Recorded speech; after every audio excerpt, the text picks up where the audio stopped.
विष्णु शंकर जैन जी हैं और मुस्लिम पक्ष की याचिका खारिज हो चुकी है। एक बड़ी जीत जो है वो हिंदू पक्ष के लिए है। क्या कहेंगे विष्णु जी? देखिए, सबसे इम्पोर्टेंट बात है कोर्ट ने दोनों पक्षों के लीगल आर्गुमेंट्स को सुनने के बाद आज ये पिटीशन डिसमिस की अंजुमन इंतजामिया की, क्योंकि जो डिस्ट्रिक्ट जज वाराणसी का ऑर्डर था 17 जनवरी का और 31 जनवरी का, दोनों लीगल ऑर्डर थे, दोनों वैलिड ऑर्डर थे।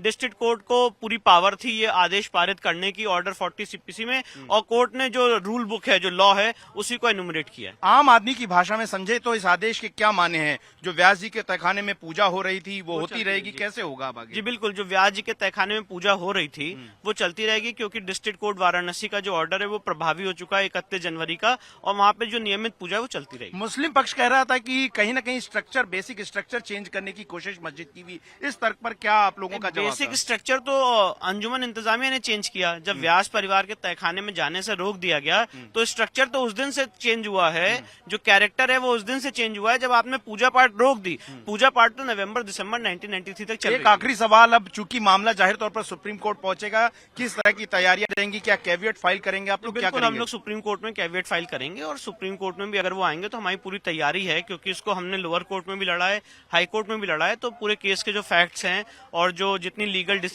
लीगल रिसर्च है वो हमारे पास मौजूद है। छोटी सी लाइन में लेना चाहूंगा, जिला जज को लेकर बहुत सारे सवाल पब्लिक डिस्कोर्स में खड़े किए गए, उनको एक जवाब। वो एकदम गलत है। देखिए, जिला जज के ऊपर आपको टिप्पणी करना या किसी भी आदमी को क्वेश्चन रेज करना वो गलत है, क्योंकि उन्होंने, जब वो जुडिशियल ऑफिसर थे तो उन्होंने जुडिशियल ऑफिसर रहते हुए एज अ कोर्ट उन्होंने अपना काम किया है, और कोर्ट के ऊपर किसी को भी टिप्पणी करने से बचना चाहिए। चलिए, तो कोर्ट के ऊपर टिप्पणी करने से किसी को बचना चाहिए। और विष्णु शंकर जैन, हिंदू पक्ष के वकील, जिनकी धारदार तर्कों ने ज्ञान व्यापी मामले में लेकर जो है वो हिंदू पक्ष को तमाम जो जीत है वो हासिल कराई। हमने देखा कि किस तरीके से वाराणसी कोर्ट में जब जिला जज का आदेश आया, जब रिपोर्ट जो है वो साझा की गई थी एएसआई की, उस वक्त जिस तरीके से पूरी उनकी मेहनत रही, और उसके बाद जिला जज के आदेश के बाद व्यास तहखाने में जिस तरीके से डीएम को रिसीवर नियुक्त करने के बाद वहां पर पूजा पाठ शुरू की गई। तो एक लंबी कानूनी लड़ाई, लेकिन इलाहाबाद हाईकोर्ट ने मुस्लिम पक्ष को पूरा समय देने के बाद, पूरी दलीलें रखने के बाद जो है उसके बाद उनको उनकी याचिका खारिज कर दी।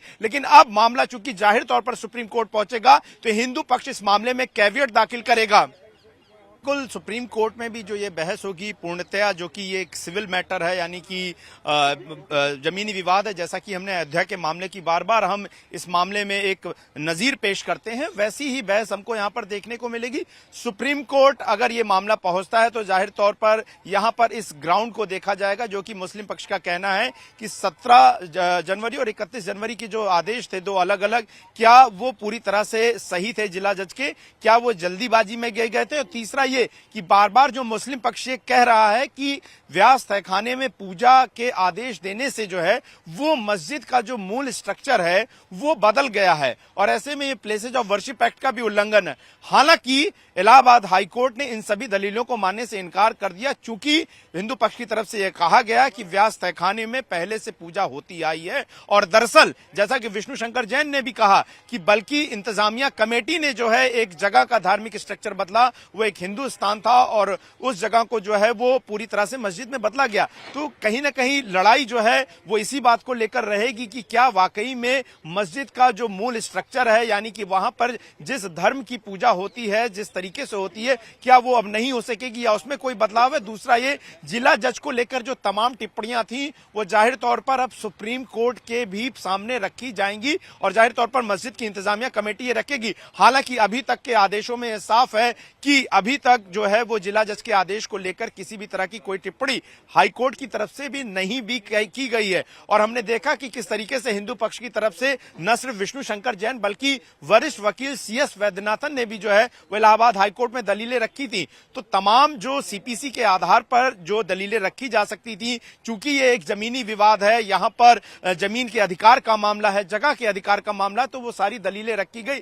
अब ये देखना होगा, चूंकि हिंदू पक्ष ने साफ कर दिया है कि वो कैविएट कैविएट दाखिल करेगा। और आम दर्शकों के लिए बता दें कि कैविएट एक प्रकार की ऐसी याचिका होती है जिसमें दूसरा पक्ष सामने वाले कोर्ट से मांग करता है कि जब तक उनकी बात को न सुन लिया जाए, यानी कि हिंदू पक्ष की दलीलों को न सुन लिया जाए, मुस्लिम पक्ष की याचिका पर कोई आदेश न दिया जाए। तो इस तरह की कैविएट जाहिर तौर पर हिंदू पक्ष दाखिल करने वाला है, लेकिन यह मानकर चलिए कि ज्यादा समय नहीं लगेगा जब मुस्लिम पक्ष यानी कि मस्जिद की इंतजामिया कमेटी जो है वो सुप्रीम कोर्ट में याचिका दाखिल करके जल्द सुनवाई की मांग करेगी। और हमने देखा था कि जब जज का आदेश आ गया तो रातों रात सुप्रीम कोर्ट के चीफ जस्टिस ऑफ इंडिया के सामने सुनवाई की मांग की गई थी और तकरीबन सुबह 4 साढ़े 4 बजे तक जद्दोजहद में मस्जिद कमेटी की तरफ से यह कोशिश की गई कि उनको पक्ष को सुन लिया जाए, लेकिन सुप्रीम कोर्ट के चीफ जस्टिस ऑफ इंडिया ने और रजिस्ट्री ने पूरे मामले को समझते हुए यही कहा कि पहला अधिकार क्षेत्र इलाहाबाद हाईकोर्ट का बनता है और आप पहले अपनी वहां याचिका लेकर जाइए। और अब चूंकि इलाहाबाद हाईकोर्ट ने याचिका रद्द कर दी है तो जाहिर तौर पर यहां पर पहुंचेंगे। और जिस तरीके का माहौल जो है न सिर्फ